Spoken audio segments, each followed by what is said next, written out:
Hello friends, welcome to Ramesh TNPSC academy. நம்ம பாலிட்டியில் important lessons எல்லாம் 6th to 12th வரைக்கும் பார்த்துக்கிட்டே வரோம். ஏற்கனவே 6th ஸ்டாண்டர்ட் நம்ம ஃபுல்லாக பார்த்து முடிச்சாச்சு. இப்போ 7ஆம் வகுப்பில் போய்கிட்டுருக்கு. 7ஆம் வகுப்பில் இன்றைக்கி நம்ம அரசியல் கட்சிகள் அப்படிங்கிற தலைப்பில் உள்ள பாடத்தை தான் நம்ம பார்க்க போகிறோம்.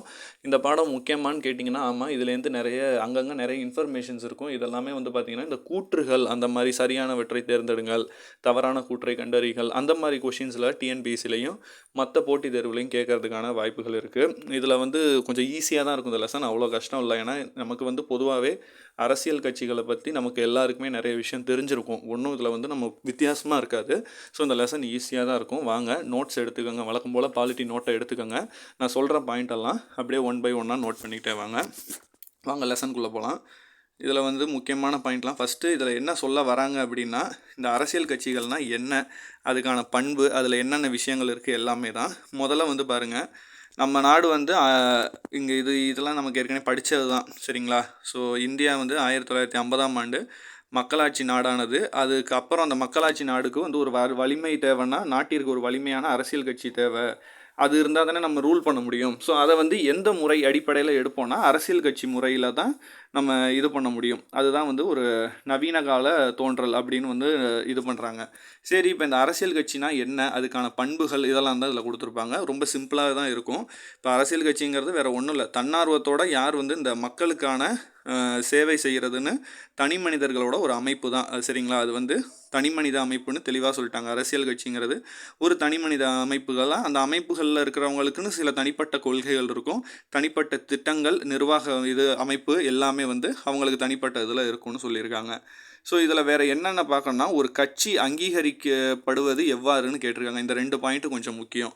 இது ஒரு கட்சியை எப்படி அங்கீகரிப்பாங்கன்னா, கடைசி நடந்த 5 ஆண்டுகளாக அந்த கட்சி அரசியல் செயல்பாடுகளில் ஈடுபட்டிருக்கணும்.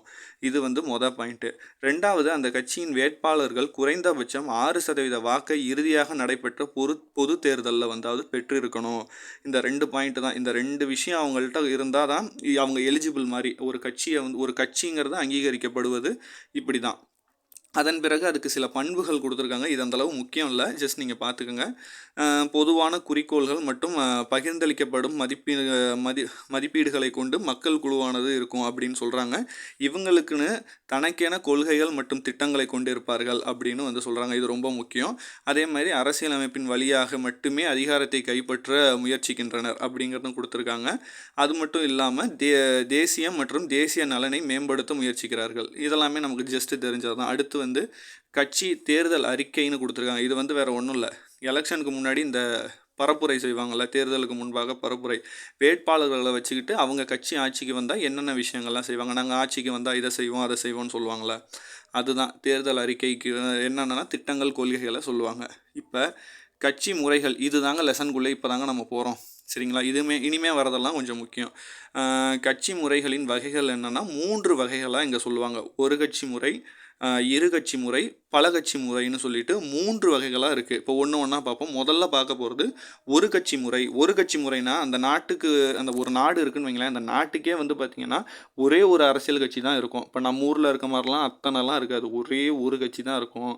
அந்த ஒரு கட்சி பார்த்திங்கன்னா பொது உடைமையாக இருக்கும். எப்படின்னா, அந்த ஒரு கட்சியே தான் அந்த நாட்டுக்கே பொது உடைமை, வேறு கட்சியே இருக்காது. எடுத்துக்காட்டு சீனா, வடகொரியா ஒரு நல்ல எடுத்துக்காட்டு. ரீசெண்டாக நீங்களாம் நியூஸில் பார்க்கலாம், அங்கே நடக்கிற எலெக்ஷன்லாம். அப்புறம் கியூபா போன்ற நாடுகளில் இருக்கும். அங்கே ஒருவேளை அந்த கட்சிக்குள்ளேருந்தே வேணால் உறுப்பினர்கள் மாறலாம், பதவிகளில் அடுத்து இவருன்னு மாறலாமே தவிர அந்த கட்சி மாறவே மாறாது. இதுதான் ஒரு கட்சி முறை. அவங்க ஒரு பொது உடைமையானது. இதுக்கு சீனா, வடகொரியா, கியூபா போன்ற நாடுகள் ஒரு சிறந்த எடுத்துக்காட்டு. அடுத்து பாருங்கள், இருகட்சி முறை. இருகட்சி முறைனா என்ன அப்படின்னு பார்த்திங்கன்னா, 2 கட்சி இருக்கும். ஒரு நாட்டுக்கு வெறும் 2 கட்சி இருக்கும். அந்த 2 கட்சி மட்டும்தான் மாறி மாறி இது பண்ணும். அதில் யார் அவங்களோட பெஸ்ட்டை கொடுக்குறாங்கங்கிறது தான். இந்த இருகட்சி முறையில் ஒன்று ஆளும், மற்றொன்று எதிர்கட்சியாக செயல்படும். இது எந்த 2 நாள்னா, அமெரிக்காவில் நீங்கள் பார்த்துருப்பீங்க. பிரிட்டன் இதுக்கு ஒரு சிறந்த எடுத்துக்காட்டு. பிரிட்டனில் தொழிலாளர் கட்சி இருக்கும், இன்னொன்று பழமைவாத கட்சி இருக்கும். இது 2க்கு தான் போட்டியாக இருக்கும். அதேமாதிரி அமெரிக்க ஐக்கிய நாடுகளில் குடியரசு கட்சி, இன்னொன்று ஜனநாயக கட்சின்னு 2 கட்சி இருக்கும். அது 2மே மாறி மாறி இது பண்ணும். அடுத்து பல கட்சி முறை. இதுதான் நம்ம இந்தியாவில், நம்ம இருக்க நாட்டில் இருக்கக்கூடிய கட்சி முறைக்கு பெயர் என்னென்னா பல கட்சி முறை. இதில் வந்து அதிகாரத்துக்காக போட்டியிடுவது 3 அல்லது அதற்கு மேற்பட்ட கட்சிகளே வந்து போட்டியிடும்.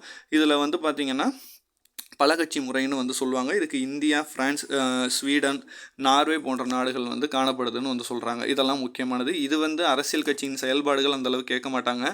ஜஸ்ட் நீங்கள் பார்த்துக்குங்க.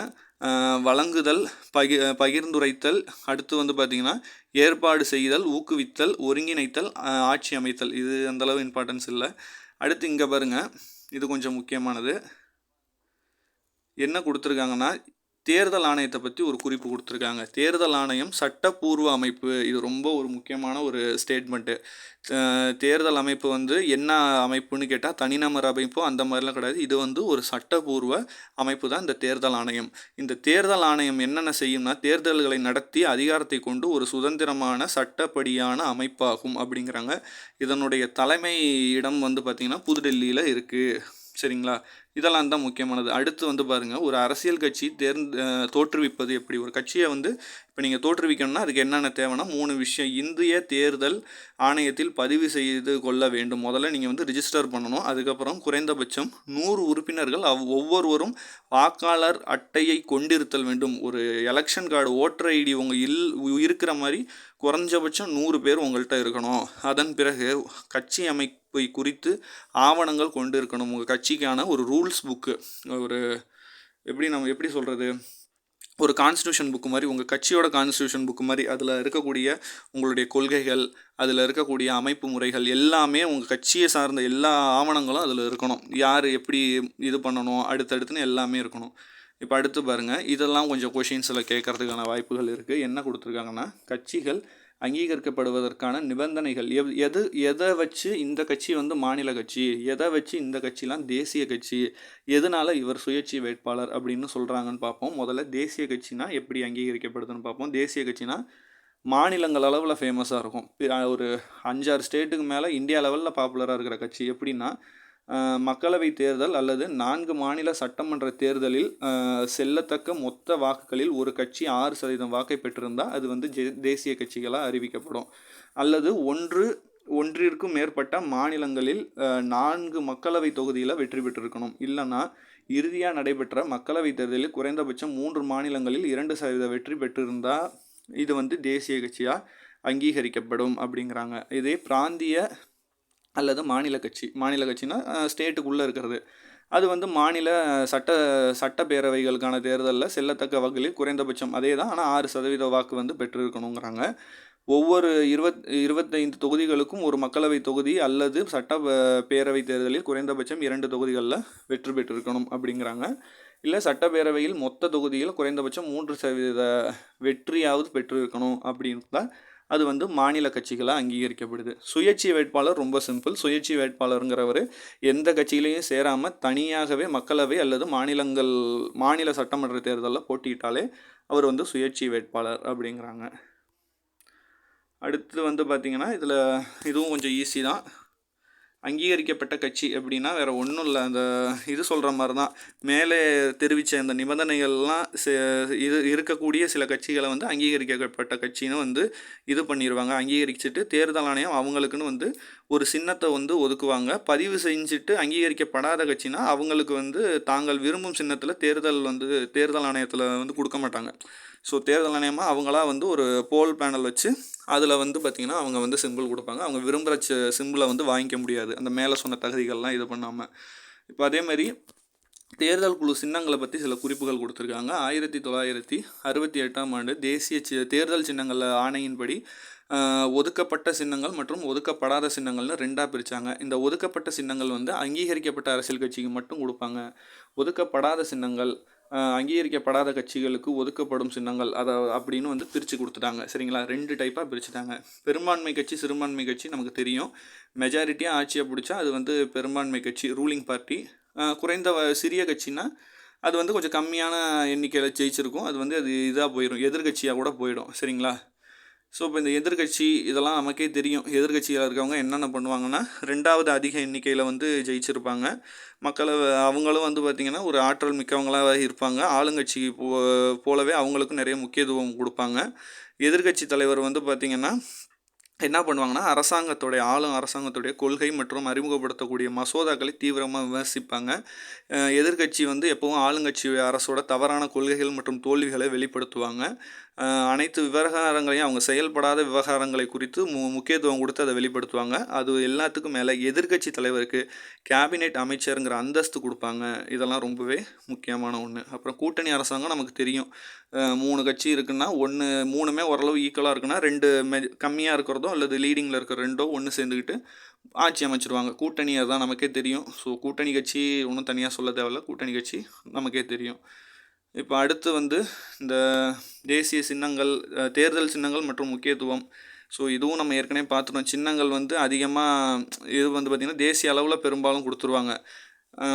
உதாரணத்துக்கு இப்போ நீங்கள் வந்து ஜெயிச்சிருக்கீங்கன்னா அதில் வந்து இங்கே இப்போ தேசிய அளவில் இருக்கிற சின்னங்கள் கொடுத்துருவாங்க, மாநில அளவில் சின்னங்கள் கொடுத்துருவாங்க. இப்போ இதில் கீழான ஒரு விதிவிலக்காக சில விஷயங்கள் சொல்லியிருக்காங்க. என்னென்னா, விலங்குகளுடைய சின்னங்கள்லாம் வந்து கொடுக்கறத வந்து தேர்தல் ஆணையம் நிறுத்திருச்சு. ஆனால் விதிவிலக்காக யானை மற்றும் சிங்கங்களுடைய சின்னங்கள் வந்து முன்னாடியே வந்து கொடுத்துருக்காங்க.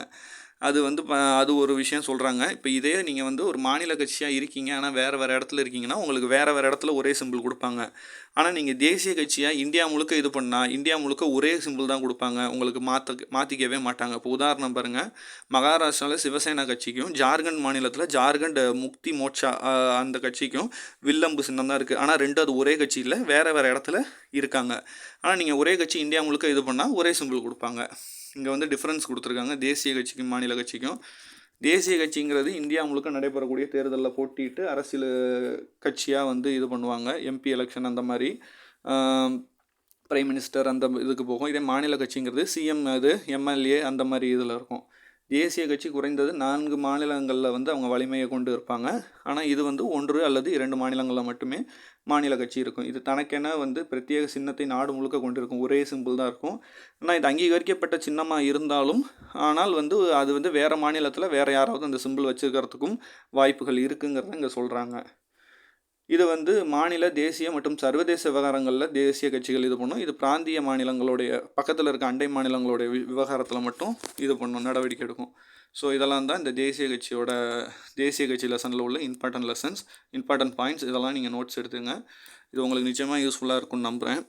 ஃபஸ்ட் டைம் வீடியோ பார்க்குறீங்கன்னா நீங்கள் மற்ற லெசன்ஸையும் சேர்ந்து நோட்ஸ் எடுங்க. உங்களுக்கு ரொம்பவே யூஸ்ஃபுல்லாக இருக்கும்.